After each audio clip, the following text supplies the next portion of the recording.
Hello and नमस्ते friends, स्वागत है आपका मेरे चैनल में। आप देख रहे हैं ज़िंदगी रोज़ाना विद श्वेता। मैं हूं श्वेता पांडे और इस साल की तीज मेरे लिए कुछ अलग है हर साल से, क्योंकि इस साल सौम्या नहीं है साथ में।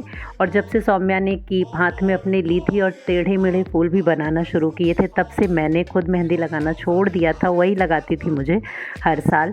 तो चूँकि इस साल तो वो है नहीं, उसे वो तो बेंगलोर चली गई है पढ़ाई के लिए। तो इस साल मुझे अपने आप से ही मेहंदी लगानी थी, तो बड़ी मुश्किल से मैंने काफ़ी सालों के बाद ये कीप अपने हाथ में उठाई है और थोड़ा बहुत किसी तरह से इस तरह से मेहंदी लगा ली है। आपको कैसी लगी ज़रूर बताइएगा। फ्रेंड्स, आज तीज है, मंगलवार है। वही मैं 5 बजे उठ गई थी और नहाना होता है बिना कुछ बोले, गूंगी स्नान कहते हैं उसे, मौन स्नान, वो किया और उसके बाद पूजा किया और घर की साफ़ सफाई झाड़ू पोछा भी कर चुकी हूँ मैं। बज रहे हैं 6:45। मेहंदी तो मैंने रात में ही लगा ली थी, आपको दिखाया था किसी तरीके से अपने हाथ से मेहंदी लगाई है इस बार। हर बार सौम्या लगा लेती थी, थोड़ी मोटी मोटी सी लगी है।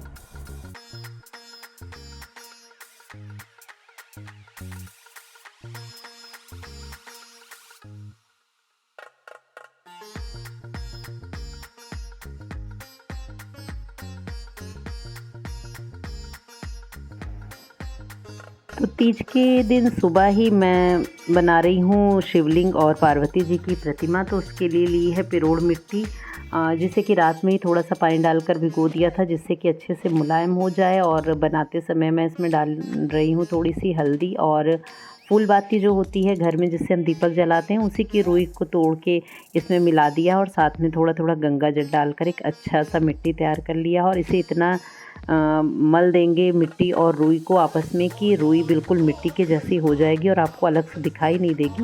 देखिए इस तरह से ये इसका मिट्टी का तैयार है मूर्ति को बनाने के लिए। और बहुत ही अच्छी मिट्टी तैयार हो जाती है। इसे आप स्नान कराएं पानी में या किसी भी चीज़ से स्नान कराएं या कुछ भी इस मूर्ति में करें तो वो बिल्कुल भी पिघलती नहीं है। बहुत ही अच्छी मूर्ति बनकर तैयार है और आकार भी जैसा आप चाहें वैसा आपको मिल जाता है रुई से मिट्टी को सानने पर। तो बस एक तो बनाया बेस पहले और उसके ऊपर ये अर्घा बनाने के लिए इस तरह के शेप में इसे रखा उस बेस पर। और थोड़ा सा बाहर की तरफ निकला रहेगा, 1 अंगुल के करीब देखकर उसे मैंने रख दिया है। और किनारों को इस तरह से मोड़ते हुए हल्का हल्का हाथ में पानी लगाते हुए आप जिस भी शेप में चाहें उस शेप में आप मूर्तियों को बना सकते हैं। तो शिवलिंग बनाना उतना कठिन नहीं है, आसानी से बन जाता है। एक नॉर्मल सा शेप है और बस उसमें आपको ध्यान रखना है शिवलिंग की गोलाई और ऊपर से बहुत ही अच्छे से उसे संवार देना है, जिससे कि बहुत ही खूबसूरत लगे। और इस तरह से एक बीच में भी इस तरह से मैंने लगाकर पानी से उसे एक सार कर दिया है और एकदम उंगलियों में पानी लगाते हुए आप किसी भी शेप में इस मिट्टी को मोड़ सकते हैं। तो इस तरह से मैंने बना लिया है शिवलिंग। पिछले साल की भी तीज की पूजा में मैंने आपके साथ ये प्रतिमा बनाना शेयर किया था और इस साल भी मैं हर साल करीब कोशिश करती हूँ कि अपने हाथ से ही ये प्रतिमाएं बनाकर उनकी पूजा करूँ, क्योंकि इससे ज़्यादा बाज़ार की मूर्तियों से अच्छा मुझे घर में बनाकर पूजा करने में बहुत ही संतुष्टि मिलती है, खुद को अच्छा लगता है। और इस तरह से शिवलिंग पर नाग बनाने के लिए लंबी एक मिट्टी का लिया और उसके बाद अंगूठे से दबाकर उसे एक नाग का शेप दे दिया है। और बस हल्का सा पानी लगाकर उंगलियों से उभारते हुए आप मनचाहे शेप में इसे भी बना सकते हैं। तो ये देखिए तैयार है हमारा शिवलिंग। और बस शिवलिंग को बनाते हुए भी उसे संवारते रहना चाहिए, जिससे जब भी जो भी आपको चीज़ दिखाई दे रही है वो परफेक्ट ना लग रही हो तो हल्का सा पानी लगाकर आप उसे शेप में ला सकते हैं।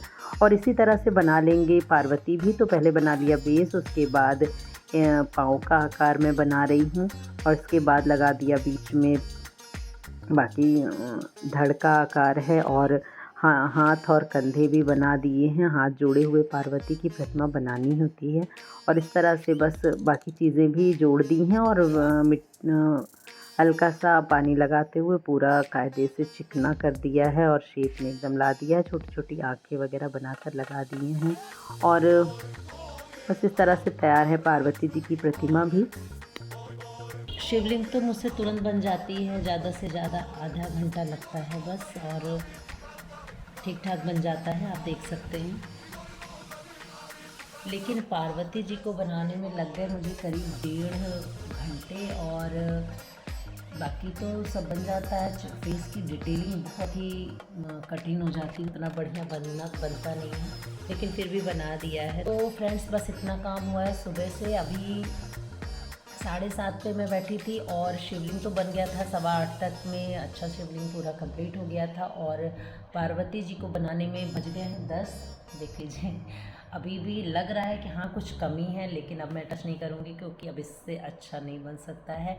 और मिट्टी भी थोड़ा कम थी, इस वजह से थोड़ी सी दिक्कत हुई। थोड़ा मिट्टी ज़्यादा होती तो और बढ़िया रहता, और बहुत ही अच्छा रहता है। इस तरह से खुद बना लो, और इस पूरे प्रोसेस में आप भगवान का इतना ज़्यादा ध्यान कर लेते हैं कि वो भी एक भगवान की सेवा ही हो जाती है।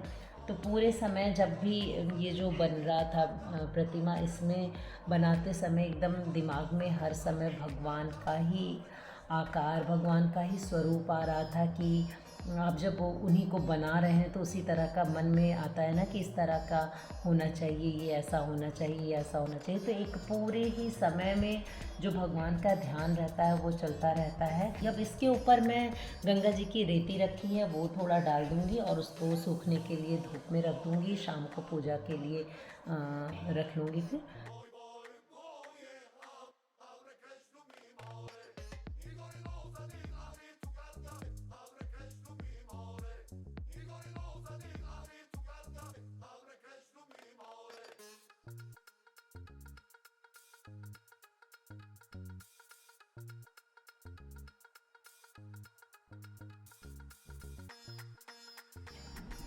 तो फ्रेंड्स, दोपहर में भी नहा लिया है मैंने, 2 बार हो गया है स्नान, और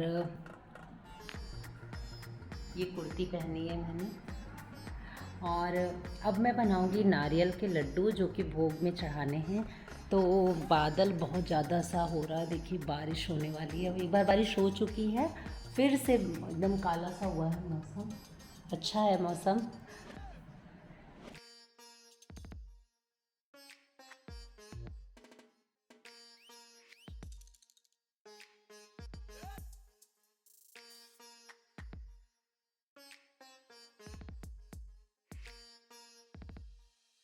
एक बार थोड़ा ड्राई रोस्ट कर लेंगे अच्छे से खुशबू आने तक।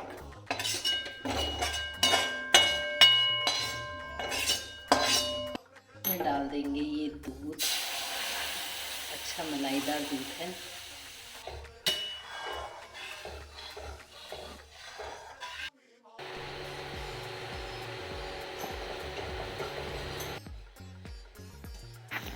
तो दूध और चीनी को गाढ़ा होने तक पकाया, उसमें डाल दिया थोड़ा सा मिल्क पाउडर, और उसके बाद उसमें ये गरी का भुना हुआ जो बुरादा था वो मिला दिया है, और एक अच्छा सा थोड़ा सा ढीला सा डो तैयार हो जाए तब इसे निकाल देना है, जिससे आसानी से बस लड्डू बन जाएं। थोड़ा सॉफ्ट रहेगा तो ये लड्डू अंदर तक थोड़ा अच्छा रहता है, सॉफ्ट रहता है, वरना हार्ड हो जाते हैं। तो बस गोल कर दिया इस तरह से लड्डू हमारे नारियल के तैयार हैं, बहुत ही आसानी से। तो भगवान को भोग लगाने के लिए घर की बनी हुई मिठाई ये तैयार है। और जब सारे लड्डू बन गए तो ऊपर से उसमें नारियल का बुरादा थोड़ा सा छिड़क दिया है, जिससे कि ऊपर से एक कोट लग जाए, देखने में भी अच्छे लगते हैं लड्डू। तो बस इस तरह से हमारे नारियल के लड्डू हैं एकदम तैयार।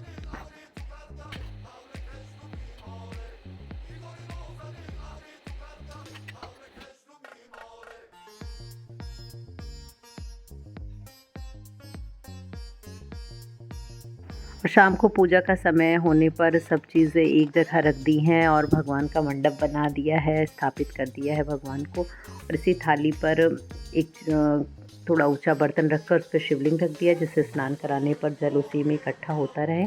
और सुहाग का सामान है जो पार्वती जी को चढ़ना है, फल हैं, फूल है, तरह तरह की पत्तियाँ हैं, और शिव जी को बहुत तरीके की चीज़ें चढ़ती हैं, मौसम के फल हुए, और थोड़ा धतूरा, बेलपत्र, भांग की पत्तियाँ, बेल की पत्तियाँ, ये सब मिलाकर काफ़ी चीज़ें हो जाती हैं पूजन में चढ़ाने के लिए। और हरतालिका व्रत कथा की पुस्तक भी है और वस्त्र हैं और फल हैं।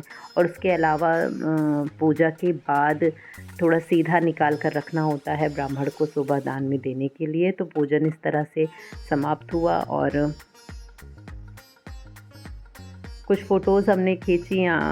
चूँकि सौम्या नहीं थी इस बार, मैंने आपको बताया, तो फ़ोटो वगैरह वही खींचती थी, तो काफ़ी दिक्कत हुई फ़ोटो लेने में, क्योंकि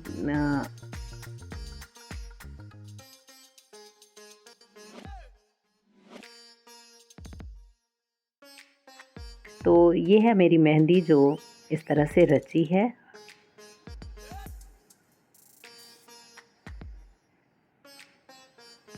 तो फ्रेंड्स, ये था मेरा हरतालिका तीज का व्लॉग। आपको कैसा लगा ज़रूर बताइएगा। और भगवान शिव की कृपा आप सब पर बनी रहे, ऐसी मेरी मनोकामना है। मिलेंगे फ्रेंड्स अगले वीडियो में, तब तक के लिए अपना ख्याल रखें, खुश रहें और देखते रहें ज़िंदगी रोज़ाना विद श्वेता। मेरे वीडियोज़ आपको कैसे लगते हैं ज़रूर बताइएगा। और आगे आने वाले वीडियो में मैं क्या कर सकती हूँ जो आपको पसंद आए, जो आप चाहते हो, वो भी ज़रूर बताइएगा। तो मिलेंगे फ्रेंड्स अगले वीडियो में, तब तक अपना ख्याल रखें, खुश रहें, देखते रहें ज़िंदगी रोज़ाना with Shweta. Take care friends and bye bye.